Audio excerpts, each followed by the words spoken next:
fuego del cielo como hizo Elías y los consuma. Unos discípulos del Señor le están proponiendo al Señor: Señor, ¿quieres que oremos para que caiga fuego del cielo y destruya a esta gente que no ha querido recibirnos? Y dice: ¿pero qué estáis diciendo? El Señor no apoya esa petición. El Señor dice: ustedes no saben lo que están proponiendo, ustedes no saben de lo que están hablando. La fe no es para destruir a la gente, la fe es para edificar, para ayudar, para bendecir. Luego, esta gente tenía una fe distorsionada completamente. Y sería muy bueno que nosotros nos preguntáramos de vez en cuando qué tipo de fe tenemos. Porque vemos que estos discípulos tienen una fe muy grande, incluso hasta para proponerle al Señor orar para que caiga fuego del cielo, como hacía el profeta Elías en varias ocasiones durante su ministerio, pero que no es ni el momento, ni el lugar, ni muchísimo menos la voluntad de Dios que se esté utilizando la fe para semejante barbaridad. Luego aquí vemos, sí, fe, pero una fe distorsionada. Hay un texto en 2 de Timoteo 1:5 que menciona otro tipo de fe, y es un texto en el que el apóstol Pablo reconoce que la fe de Timoteo no es como la que él va a mencionar a continuación. 2 de Timoteo 1:5. Trayendo a la memoria la fe no fingida que hay en ti, la cual habitó primero en tu abuela Loida y en tu madre Eunice, y estoy seguro que en ti también. Analizando este texto, encontré que hay más de 43 traducciones diferentes de este término griego que se ha traducido en la versión Reina Valera como fe no fingida. Pero hay otras Biblias que en vez de poner fe no fingida, dicen fe verdadera, sincera, fe sin mezclas, fe sin hipocresía, fe nacida del corazón, fe sin disimulo, sin engaño. Incluso hay una versión alemana que dice fe sin máscara. Es un término que se emplea en 6 ocasiones diferentes en el Nuevo Testamento, y hay un versículo en Romanos que dice que el amor tiene que ser sin fingimiento. Exactamente igual que la palabra que emplea Pablo a la hora de referirse a la fe. Entonces hay una fe fingida. Parece que tiene, pero a la hora de la verdad eso no se puede considerar una fe auténtica. Entonces estamos viendo cómo la Biblia menciona y habla de personas que en un momento determinado pueden tener fe, pero no es la fe sana de la cual queremos hablar en esta noche y cómo conseguirla. Entonces hemos visto una fe distorsionada, una fe fingida, que no era el caso de Timoteo. Tenemos también en Santiago 2:26 una fe que no sirve para nada. Lo dice literalmente el texto. Vamos a prestar atención. Santiago 2, versículo 26. Porque como el cuerpo sin espíritu está muerto, así también la fe sin obras está muerta. Fe sin obras. Hay fe, pero no hay obras, luego está muerta. No sirve para nada. Entonces hay gente que puede tener una fe aparentemente muy grande, pero no hay obras. Esa fe no produce nada. Por lo tanto, dice Santiago, es una fe muerta. Y lo muerto, pues ya me contarás para qué sirve. Absolutamente para nada. Ya hay 3 tipos de fe: distorsionada, una fe fingida, una fe muerta, y hay una fe que quisiera contar un poquito de quién se trata. ¿Os acordáis del joven rico? Un chico que dice que había guardado todos los mandamientos de la ley, era muy escrupuloso, moralmente impecable, pero él notaba que le faltaba algo. Y le pregunta al Señor: Señor, ¿qué tengo que hacer para heredar la vida eterna? Y el Señor le propone un estilo de vida diferente, le habla de que tiene que romper con ese espíritu de materialismo que lo domina, le habla de que tiene que guardar los mandamientos, y él dice: yo todo esto lo he guardado. Luego vemos que muchos escribas y fariseos, incluido en el joven rico, eran personas de fe, pero era una fe religiosa, mecánica. Hay que orar, oramos. Hay que leer, leemos. Hay que ayunar, ayunamos. Hay que congregarse, me congrego. Pero el Señor no quiere que actuemos como si fuéramos máquinas, hermanos. Que no seamos como robots, que hacen las cosas pero sin sentimiento, sin pasión, sin ganas, sin deseo. Las hacen, pero No hay vida en lo que hacen.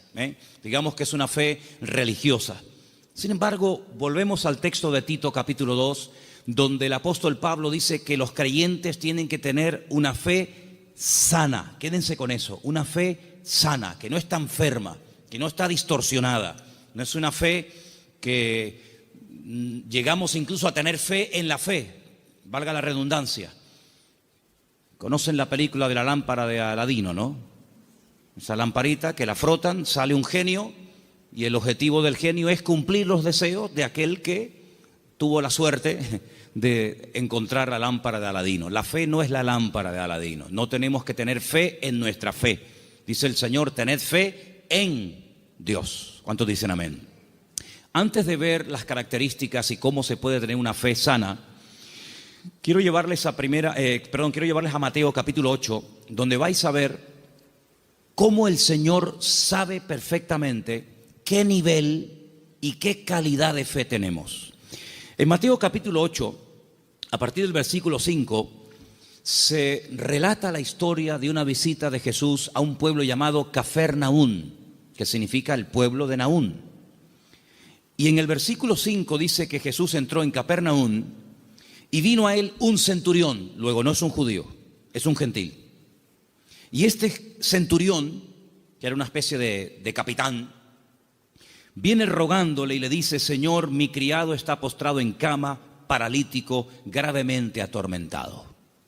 No es un hombre insensible, no es un hombre arrogante como la mayoría de los romanos de la época. Es un hombre que viene pidiendo ayuda. Y viene pidiendo ayuda a un judío. Luego aquí hay un acto de humildad muy grande. Y le dijo el Señor: yo iré y le sanaré. Versículo 8. Respondiendo el centurión le dijo: Señor, no soy digno de que entre bajo mi techo. Solamente di solamente la palabra y mi criado sanará. Esto es tremendo. Porque también yo soy hombre bajo autoridad y tengo bajo mis órdenes soldados. Y le digo a este: ve y va. Y le digo a otro: ven y viene. Y a mi siervo: haz esto, y lo hace. Al oírlo Jesús se maravilló y dijo a los que le seguían: de cierto os digo que ni aún en Israel he hallado tanta fe. No he encontrado a nadie en el país que tenga tanta fe como este hombre. ¿Qué fue lo que le llamó la atención al Señor Jesucristo de este hombre? Primero, la humildad con la que vino a pedir. No vino exigiendo. No vino: oye, que soy un centurión romano y me tienes que obedecer. Sino vino con humildad. Vino, dice, que rogándole. Y no vino pidiendo algo para él, sino para otra persona. Luego aquí hay una compasión. Aquí hay un amor por alguien que está sufriendo, que no es precisamente él, sino es su criado. Luego hay una cosa muy interesante en la conversación. El Señor está dispuesto a ir a la casa de un gentil. El Señor está dispuesto a ir a la casa de este hombre. Sin embargo, este hombre dice: Señor, sinceramente yo no soy digno de tenerte bajo mi techo. Pero podemos solucionarlo de otra manera. Di solamente la palabra, da solamente la orden de que mi criado sea sanado, y no hace falta ni que te desplaces, no hace falta ni que vengas. Fíjate que el hombre le pone un ejemplo al Señor. Le dice: mira, yo soy un hombre de autoridad. Yo le digo a un soldado que venga y viene, lo digo a otro que vaya o haga esto y lo hace. Por lo tanto, lo que este hombre está diciendo es: yo reconozco tu autoridad. Yo reconozco que cuando tú ordenas algo en el mundo espiritual, se cumple. Por lo tanto, como hago yo en lo natural, hazlo tú en lo espiritual. Da la orden y automáticamente mi criado sanará. Él unió el poder de la palabra, la autoridad de la palabra del Señor, con una fe bien puesta y bien depositada con humildad en el Señor. Y claro, automáticamente recibió la respuesta. Entonces el Señor dice que en todo Israel no había encontrado a nadie que tuviera tanta fe, una fe tan grande, tan firme, tan madura como la de este hombre. Luego, por la forma como habló, por la forma como pidió y se comportó, el Señor se dio cuenta de que este hombre no tenía una fe normal y corriente, sino era una fe, amigo, de categoría. Sin embargo, en el mismo Evangelio según San Mateo, un poquito más adelante, en el capítulo 14, ahora las cosas cambian. Porque en el capítulo 14, a partir del versículo 22, dice la palabra del Señor: lo siguiente: Jesús enseguida hizo a sus discípulos entrar en la barca e ir delante de él a la otra tierra, a la otra ribera, entre tanto que él despedía a la multitud. Despedida la multitud, subió al monte a orar aparte, y cuando llegó la noche estaba allí solo. Y ya la barca estaba en medio del mar, azotada por las olas, porque el viento era contrario. Más a la cuarta vigilia de la noche, como a las 3:30 de la madrugada, Jesús vino a ellos andando sobre el mar. Los discípulos, viéndole andar sobre el mar, se turbaron diciendo: ¡un fantasma! Y dieron voces de miedo. Pero enseguida Jesús les habló diciendo: tened ánimo, yo soy, no temáis. Entonces Pedro le respondió y le dijo: Señor, si tú eres, manda que yo vaya a ti sobre las aguas. Vamos a ver. Jesús le dijo: ven, simplemente eso, ven. Él, descendiendo de la barca, andaba sobre las aguas para ir a Jesús. Pero, ay amigos, los peros. Al ver el fuerte viento tuvo miedo y, comenzando a hundirse, dio voces diciendo: Señor, sálvame. Al momento Jesús, extendiendo la mano, asió de él y le dijo: hombre de poca fe. Poca fe. Capítulo 8 le dice al centurión: grande, grande es tu fe. Queda maravillado, queda impactado el Señor al ver el nivel de fe que tenía aquel hombre. Sin embargo, a este le dice: hombre de poca fe. Hay otro pasaje muy interesante en los evangelios, ustedes lo conocen perfectamente, donde Jesús está predicando en una casa. Dice la Biblia que fuera hay unos amigos de un paralítico que no pueden entrar. Conocen la historia, ¿verdad? Dice que se suben al techo, no se desaniman, no dicen: bueno, vengamos otro día, tal vez otro día ya no está. Nada los detiene, nada los frena. Descienden al paralítico entre ellos, y dice la Biblia literalmente: al ver Jesús la fe de ellos. No habla de la fe del paralítico.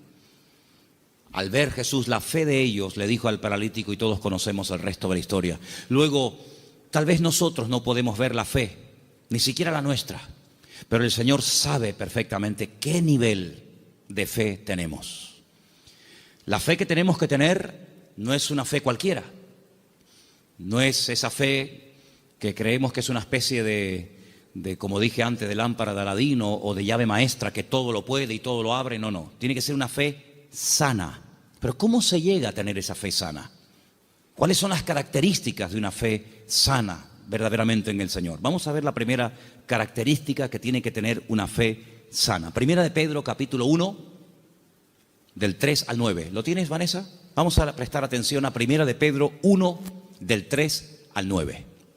Bendito el Dios y Padre de nuestro Señor Jesucristo, que según su grande misericordia nos hizo renacer para una esperanza viva por la resurrección de Jesucristo de los muertos, para una herencia incorruptible, incontaminada e inmarcesible, reservada en los cielos para vosotros, que sois guardados por el poder de Dios mediante la fe para alcanzar la salvación que está preparada para ser manifestada en el tiempo postrero, en lo cual vosotros os alegráis, aunque ahora, por un poco de tiempo, si es necesario, tengáis que ser afligidos en diversas pruebas, para que sometida a prueba vuestra fe, mucho más preciosa que el oro, el cual, aunque perecedero, se prueba con fuego, sea hallada en alabanza, gloria y honra, cuando sea manifestado Jesucristo, a quien amáis sin haberle visto, en quien creyendo, aunque ahora no lo veáis, os alegráis con gozo inefable y glorioso, obteniendo el fin de vuestra fe, que es la salvación de vuestras almas. Amén.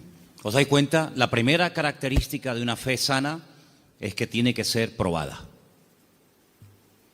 Si no quieres tener una fe probada, jamás sabrás qué tipo de fe tú tienes. Mientras no hay problemas, no se sabe si verdaderamente tú eres una persona madura o inmadura. No se sabe. Es como cuando antiguamente te entregaban la cartilla cuando terminabas de hacer el servicio militar y te ponían comportamiento, bueno, malo, excelente, regular, lo que fuera, disposición a la hora de actuar o en fin, las distintas, digamos, no materias, sino las distintas características que se pretendía o se suponía que había en un soldado. Generalmente, a menos que fuera tiempo de guerra, el apartado del valor se dejaba en blanco, porque no hubo ocasión de mostrar el valor. La obediencia sí, la fidelidad, la puntualidad, digamos la uniformidad, pero el valor Era una casilla que se dejaba en blanco. Ahora, si hay una guerra, si te tienes que jugar la vida, si tienes que salir a campo abierto, entonces se sabe si ese soldado tenía o no tenía valor. Con la fe es exactamente igual. Si no hay pruebas, pues sí, tengo fe. Pero amigo, y cuando llegaron las pruebas, ¿cómo reaccionó usted ante el primer problema que le vino después de conocer al Señor? Porque nosotros reaccionamos de una manera antes de conocer al Señor que no puede ser la misma después de conocer al Señor. ¿Cómo, por ejemplo, reaccionó Job? Job no era judío, Job era un gentil, pero tenía tan clara su confianza y su fe en el Señor que después de las pruebas aún estaba mejor que antes de las pruebas. Antes de las pruebas era un hombre rico, la vida le sonrió, tenía hijos, matrimonio que funcionaba perfectamente, aparentemente, tierras, criados, prestigio, casas, un patrimonio increíble y no había ningún problema.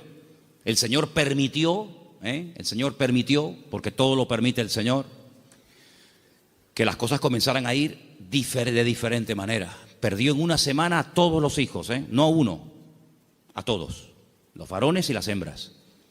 Perdió todos los animales, eso era una tragedia en aquel tiempo. Las cosechas se le pudrieron, la mujer se le volvió en su contra, él cayó enfermo, las casas se le derrumbaron, los amigos, ni te cuento. Si uno dice, bueno, pero ¿dónde está Dios en todo esto? Nunca estuvo Dios más cerca de Job que cuando era probado. Cuando más cerca Dios estuvo de Job y cuando más cerca Job estuvo del Señor fue en el tiempo de la prueba. En ningún momento se quejó. Argumentó, habló con el Señor, todo lo que tú quieras, pero en ningún momento claudicó y dijo, no merece la pena, no sirve de nada llevar una vida íntegra, llevar una vida de santidad, porque al fin y al cabo, mira, estoy pasando lo peor que los que no creen en ti, Señor. Al final, cuando termina todo aquel ciclo de pruebas tremendas, que no sabemos exactamente cuánto tiempo duró, él dice cosas tremendas. Él dice, yo de oídas te había oído, pero ahora mis ojos te ven. Ahora es cuando yo verdaderamente he conocido qué tipo de Dios, qué naturaleza es la de mi Dios. Ahora he experimentado la fidelidad de Dios. Ahora he experimentado la sanidad del Señor. Ahora he experimentado el consuelo del Señor. Y por eso, claro, él dice esa famosa leyenda, esa famosa frase, aunque Dios me mate, lo voy a seguir adorando, porque yo sé que mi Redentor está vivo. Entonces las pruebas no lo destruyeron, al contrario, lo fortalecieron de tal manera que al final él tiene que orar por los demás y nadie por él, porque solamente venían a cuestionarle, a criticarle, a poner el dedo en la llaga y bueno, a decir todo tipo de barbaridades. Por lo tanto, la fe sana, la fe verdadera, tarde o temprano, ha de ser probada. Y dice la Biblia que la actitud que tenemos que tener ante las pruebas es de gozo. No es encima, ¿sí? Encima. Tener por sumo gozo cuando os halléis en diversas pruebas, sabiendo que la prueba de vuestra fe produce paciencia. Porque una fe, para que sea sana, tiene que tener un ingrediente indispensable y es paciencia. La fe sin paciencia puede convertirse en temeridad. Y tú dices, pero la fe tiene que ir acompañada de paciencia. Hombre, claro, si no se termina convirtiendo en desesperación. No entiendo nada, oro, pido con fe y no recibo, pero ¿cómo es esto? Entonces, si no va acompañada del ingrediente de la paciencia, al final terminas desesperándote porque crees que no tienes fe, que has cometido un pecado, que te han hecho algo malo, etcétera, etcétera, y comenzamos a decir tonterías, y toda tontería, toda queja, todo lamento que salga de nuestros labios lo que hace es que va deteriorando, enfermando, debilitando cada vez más la fe. Y en vez de ser una fe sana, es una fe pero enferma.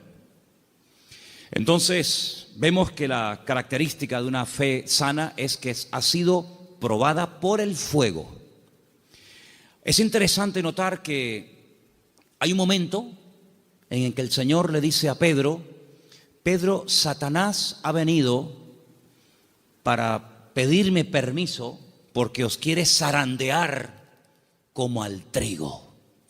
Eso es una revelación de parte del Señor, porque en ningún momento encontramos en los evangelios a Satanás hablando con Cristo pidiéndole semejante cosa. Eso es una revelación que el Señor contó.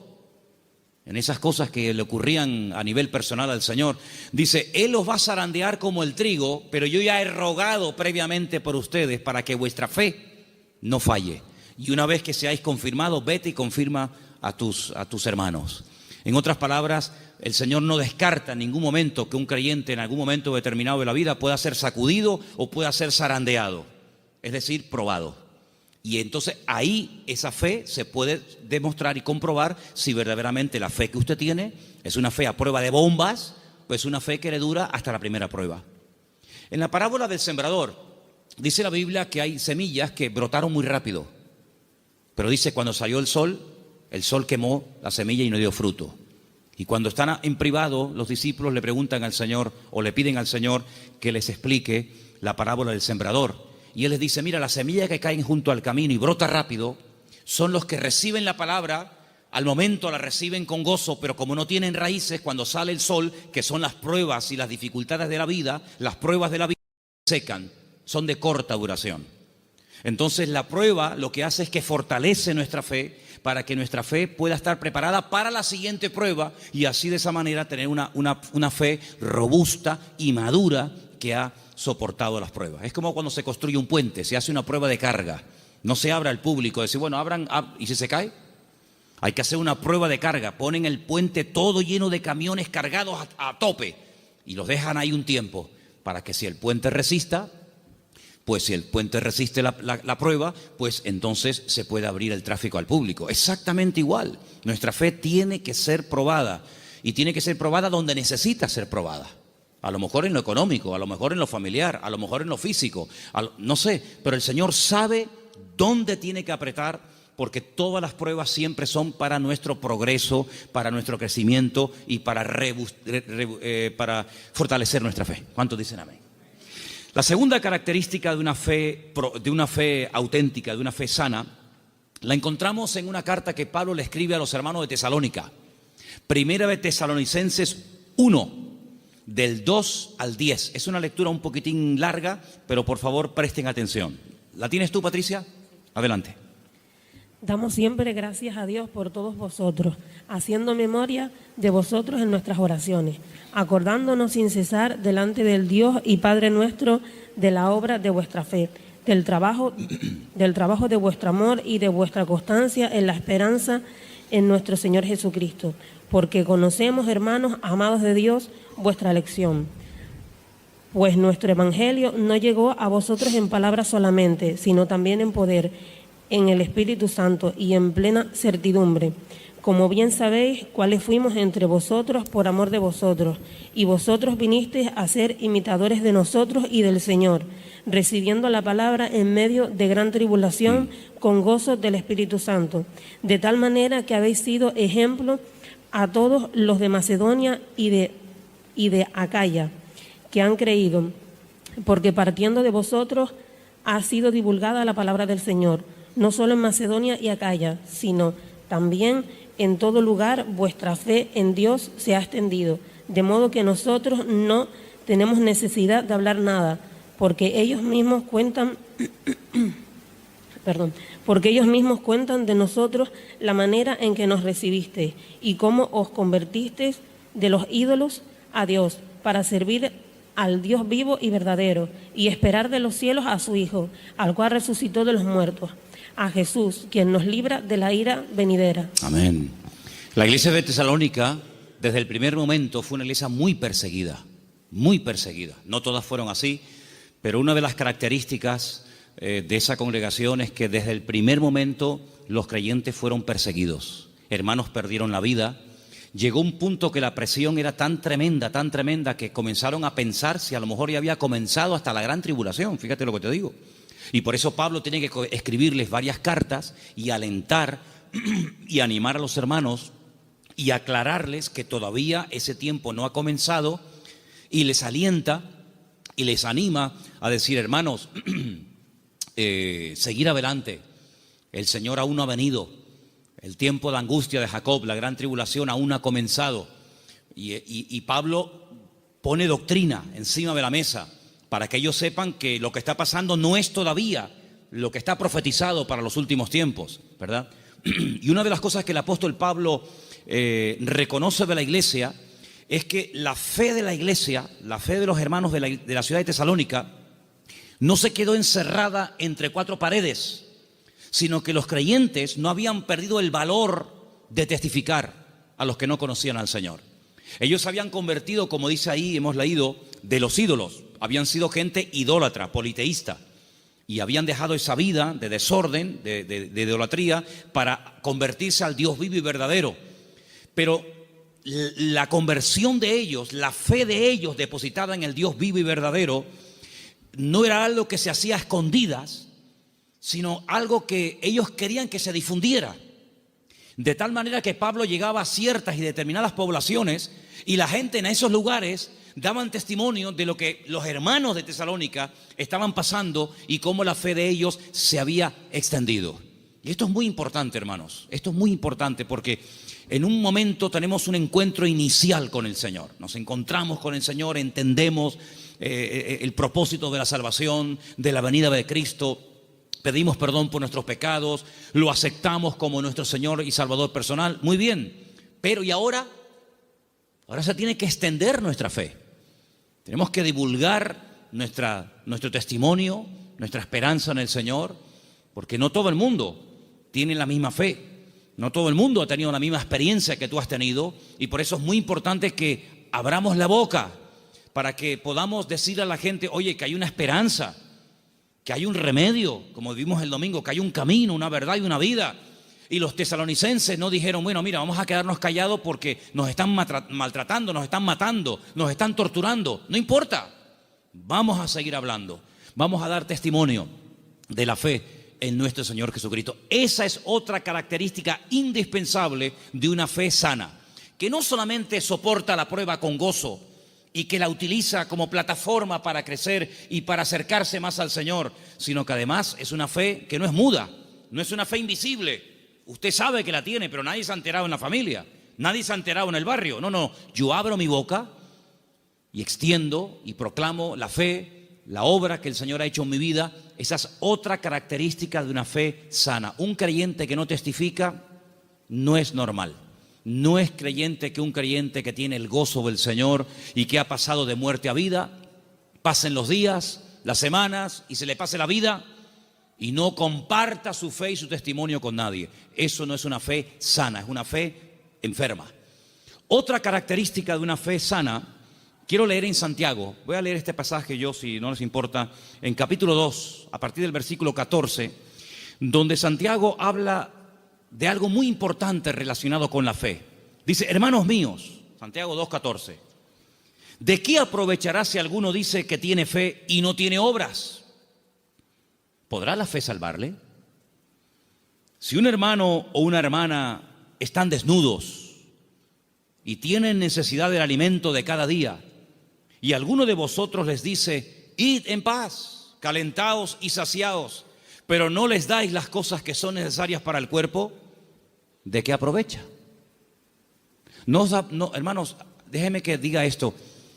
Decimos, bueno, pero ¿no es el Señor el que suple nuestras necesidades? Sí, pero muchas veces el Señor puede suplir nuestras necesidades a través de nuestros hermanos. A veces cuando veo a un señor mayor o a alguna persona en un parque, en una plaza, dándole de comer a los pajaritos o a las palomas, a mí siempre me viene a la cabeza el texto que dice, hombres de poca fe, mirad las aves del cielo que ni siembran ni hilan, ¿no las alimenta vuestro Padre Celestial? Y yo digo, fíjate, este hombre sin darse cuenta, o a lo mejor sí, no sé, está siendo un instrumento que hoy el Señor está utilizando. Él cree que le sobraban unas miguitas de pan duro y las trae al parque para entretenerse, pero él no se está dando cuenta de que ese montón de pájaros, el Señor los está alimentando a través del detalle de este hombre. Entonces puede ser que el Señor te puede utilizar a ti en un momento determinado y a través de tu vida, cubrir la necesidad, suplir la necesidad de algún hermano. Entonces dice, así también la fe, si no tiene obras, es muerta en sí misma. Una de las fe que comentamos antes. Versículo 18. Pero alguno dirá, tú tienes fe, yo tengo obras. Muéstrame tu fe sin tus obras y yo te mostraré mi fe por las obras. Tú crees que Dios es uno y bien, haces bien. También los demonios creen y tiemblan. Mas ¿quieres saber esto, hombre vano, que la fe sin obras es muerta? ¿No fue justificado por las obras nuestro padre Abraham cuando ofreció su hijo Isaac sobre el altar? ¿No ves que la fe actuó juntamente con sus obras y que la fe se perfeccionó por las obras? Y se cumplió la escritura que dice, Abraham creyó a Dios y le fue contado por justicia y fue llamado amigo de Dios. Vosotros veis pues que el hombre es justificado por las obras y no solamente por la fe. Asimismo también Rahab la ramera no fue justificada por las obras cuando recibió a los mensajeros y los envió por otro camino, porque como el cuerpo sin espíritu está muerto, así también la fe sin obras está muerta. Luego, una característica de una fe sana, que es lo que nos interesa y estamos hablando esta noche, es que es una fe que produce, una fe que hace obras. No es una fe teórica. No, yo creo pero no hago nada. No, es una fe que hace obras. ¿Cómo se sabía que Abraham tenía fe en el Señor? Bueno, pues yo estaba justamente leyendo hoy ese pasaje y dice la Biblia que este hombre viaja desde el sur de Israel, desde una ciudad llamada Beersheba, recorre todo el desierto del Negev, llega hasta el monte Moria, allí en Jerusalén, y antes de llegar deja a unos criados y le dice, bueno, guárdeme aquí el asno, el burrito, que dice, iremos, adoraremos y volveremos. Y a veces seguimos leyendo el pasaje y nos olvidamos de decir, no, espérate un momento, mira lo que acaba de decir. Iremos, adoraremos y volveremos. Pero ¿cómo dice volveremos si Abraham sabe que tiene que subir al monte Moria y sacrificar, es decir, matar a su hijo Isaac? Dirás en todo caso, volveré. La Biblia dice que Abraham tenía tanta fe en el Señor que creía que si mataba a su hijo Isaac, el Señor se lo podía resucitar y volverlo a tener con él. Y en cierto sentido, eso fue lo que pasó. No lo mató, sabemos el resto de la historia, pero él en su corazón lo había sacrificado antes de subir al monte Moria. ¿Se da cuenta? Pero la fe de Abraham no quedaba simplemente en un acto de obediencia, sino que iba mucho más allá. Bueno, yo lo mato, yo lo sacrifico porque al fin y al cabo es lo que Dios, mi Señor, me ha pedido. Pero creo que Él me lo puede dar de entre los muertos. Y es que nunca nadie había resucitado, hermanos. Él no puede decir, no, es que ya resucitó fulanito de tal. No había resucitado nadie. ¿Cómo sabía Abraham que el Señor podía resucitar muertos? Porque Abraham conocía a Dios. Y la fe auténtica, la fe sana, no es una fe ciega, no es una fe irracional, es una fe basada en hechos, en realidades. ¿Y qué mejor realidad que conocer a Dios y conocer su palabra? Yo dije en una ocasión que hubo un momento en nuestra vida en los que creímos en un Dios que prácticamente no conocíamos.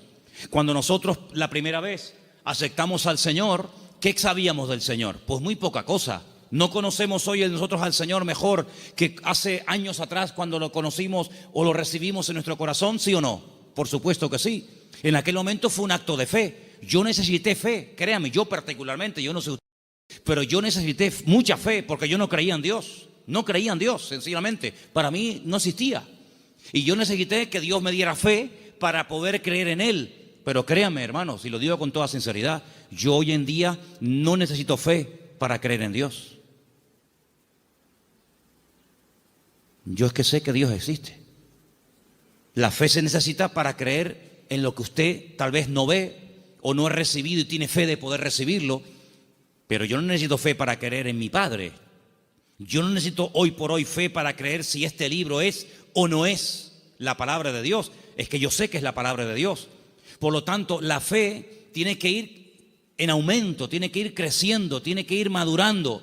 Y por eso, amados hermanos, hay momentos en los que en la vida de ciertos y determinados personajes los milagros tenían que verse muy asiduamente, un poco como para sacudirlos y para provocar la fe en ellos. Pero hay un momento en nuestra vida en los que prácticamente ya no necesitamos tantos milagros cada día, porque el hecho de que el Señor sea mi Señor, ya para mí eso es más que suficiente y sé que todo lo demás vendrá por añadidura. ¿Cuántos dicen amén?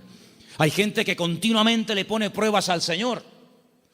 Señor, ¿será tu voluntad esto? Señor, ¿será tu voluntad lo otro? Señor, voy por aquí, Señor, voy por allá. Bueno, pues si constantemente le tienes que estar poniendo pruebas a tu Dios, es porque no lo conoces mucho. Porque si tú sabes que a tu marido no le gustan las lentejas, no sé si hay algún marido, perdón si alguien se sienta aludido, pero si tú sabes que a tu marido no le gustan las lentejas, no dices, se las voy a poner a ver si le gustan o no le gustan. Ya te ha dicho de todas las formas que no le pongas lentejas que no le gustan. Por lo tanto, como ya lo sé, no se las pongo.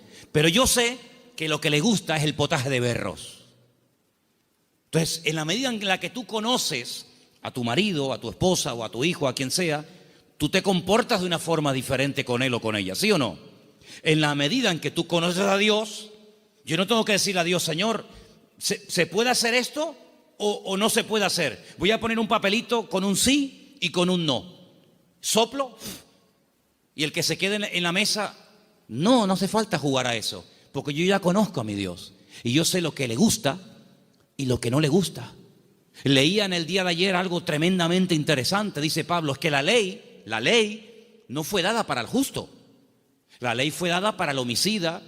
La ley fue dada para el que no conocía a Dios y tienes que decirle todo, le tienes que contar todo.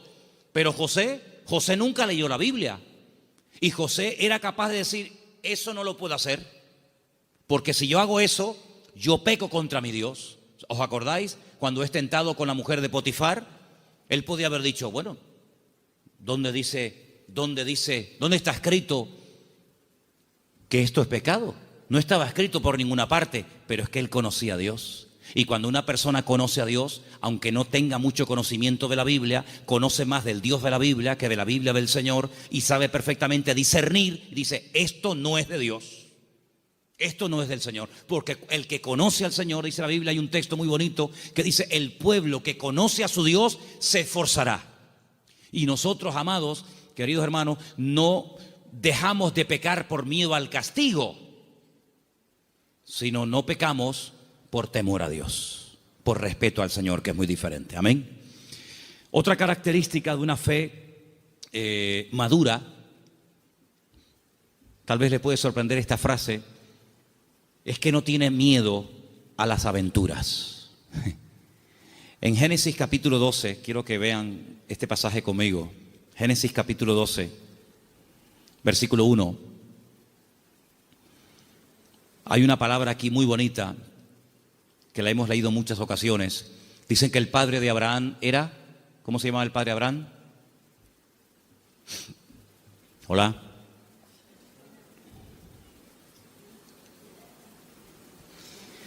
El padre de Abraham se llamaba Taré. Y cuenta la leyenda que el padre de Abraham, Taré, podía ser una persona muy importante en el ejército de Nimrod. ¿Y quién era Nimrod?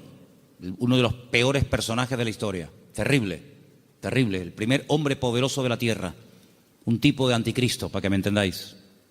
Un hombre idólatra, un hombre tremendo. Y hay muchas leyendas y muchas historias, no solamente en el pueblo de Israel, sino en el mundo árabe y en otras culturas que hablan mucho de Abraham, porque Abraham es el personaje que le cae bien a todo el mundo. Le cae bien a los árabes, le cae bien a los cristianos, le cae bien a los judíos. Es un personaje que todo el mundo lo quiere. Es el padre de todos. Y hay una leyenda que dicen que un día el padre de Abraham, que era vendedor también de ídolos, se fue y dejó a Abraham al cargo de su tienda de imágenes. Y Abraham rompió todos los ídolos de su padre menos uno. Y cuando el padre viene, le pregunta al hijo, hijo, ¿pero qué has hecho? Me has roto todos los ídolos, todas las imágenes. Y le dice, no, lo que pasa es que vino una señora con un plato de comida para ofrecer una ofrenda a los ídolos y como este ídolo, que es el más poderoso que tú tienes, no quería compartir la comida con los demás, los destruyó a todos y se comió la comida a él. Y le dice el padre, pero hijo, ¿qué cuento me estás contando? Si son ídolos de piedra, son incapaces de hacer esto.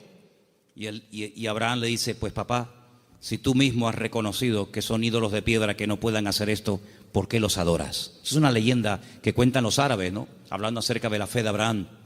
Pues este hombre, cuando vivía en aquella tierra, versículo 1, Génesis 12:1, dice, el Señor le había dicho, fíjate el tiempo del verbo, no está llamando el Señor ahí a Abraham, dice, ya le había dicho. Es como, oye, que ya te he dicho, ya te lo dije el otro día, te lo estoy recordando. Ya el Señor le había dicho a Abraham. ¿Qué le había dicho? Vete de tu tierra, de tu familia o parentela, de la casa de tu padre, a la tierra que yo te mostraré. Fíjate que el primer verbo está en pasado y el último está en futuro. Ya le había dicho el Señor, a la tierra que yo te mostraré. ¿A dónde voy? No lo sé, yo te lo mostraré, ya te lo diré. Pero hay una promesa, entre el cumplimiento de la promesa y la obediencia, hay una palabra muy interesante, dice, yo haré de ti una nación grande, te bendeciré, te engrandeceré tú serás bendición, bendeciré a los que te bendigan y a los que te maldijeren, maldeciré, serán benditas en ti todas las familias de la tierra. Y se fue Abraham como el Señor lo había dicho. Entonces vemos que este hombre, en base a una promesa, en base a una orden de parte del Señor, él emprende una aventura. Y por eso este punto que he dicho, que para tener una fe sana, uno tiene que estar dispuesto a correr aventuras con el Señor. No podemos tener todo bajo control. Hay creyentes que todo lo quieren tener bajo control. Y eso es totalmente imposible. Quiero tener bajo control las facturas, lo que tengo que pagar, lo que tengo que hacer, lo que tengo que decir. Tengo que tener, hermano, en la vida de un creyente verdadero, tienes que dejar una puerta abierta a la vida de fe, a una vida de aventura. Esto no tiene ni pies ni cabeza, diría un padre a un hijo, pero hijo, ¿a dónde va? Es que no lo sé, padre. Pero, ¿qué sentido tiene esto?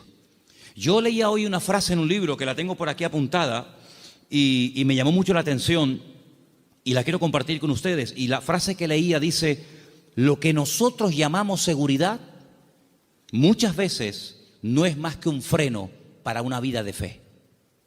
Esto me impactó muchísimo. No, es que hay que tener una seguridad en la vida, tú. Ya, oye, ya no tengo 20 años, ya tengo una edad y uno ya tiene que ir pensando las cosas. Me parece muy bien. Pero cuando vamos a la palabra de Dios, nos encontramos que a veces Dios llama a gente ya con 80 años. Y tú dices, ¿pero dónde va este hombre con 80 años? Pues tú no ves que cuando tú eras joven lo intentaste y fue un fracaso lo que hiciste, que incluso hasta terminaste matando a una persona. Y el Señor llama a un hombre que en el pasado ha fracasado y se ha refugiado como un prófugo en el desierto, cuidando ovejas que no son ni de él. Y ahora tengo que volver atrás. ¿A qué? Hacer la voluntad de Dios. Pero en esta ocasión no como tú la que quisiste hacer, en tu yo, en tu ego, sino hacerla en mi nombre. Y lo manda a Moisés, a Egipto, con 80 años. Y Abraham le da unas promesas increíbles con una edad que uno dice, ¿y por qué no le dio estas promesas cuando tenía 18, 20 o 30 años? ¿Por qué esperó tanto el Señor en sorprender y en usar a este hombre? Hermanos, nosotros no somos los que ponemos los tiempos. Los tiempos los pone el Señor. Por eso les dije antes que un ingrediente indispensable de una fe sana es la paciencia. Una fe que no va acompañada de paciencia te puede crear problemas a ti personalmente. Porque cuando tú pides y cuando tú oras y no recibes, la Biblia dice que si pedimos y no recibimos, se puede convertir en un tormento al alma, en un tormento al corazón. Y por eso el que tú pidas no significa que inmediatamente tus órdenes se tienen que cumplir. Vuelvo a repetir el ejemplo de antes. La fe no es la lámpara de Aladino. Encomendamos al Señor nuestra vida, nuestras situaciones, confía en Él y Él hará, decía el Salmo 37, ¿os acordáis? Entonces, una fe sana tiene que ser probada, tiene que extenderse, no puede quedar ahí reducida, anclada, encerrada herméticamente en tu vida. Es una fe que produce obras. Es una fe que es que por lo que haces se nota que tiene fe.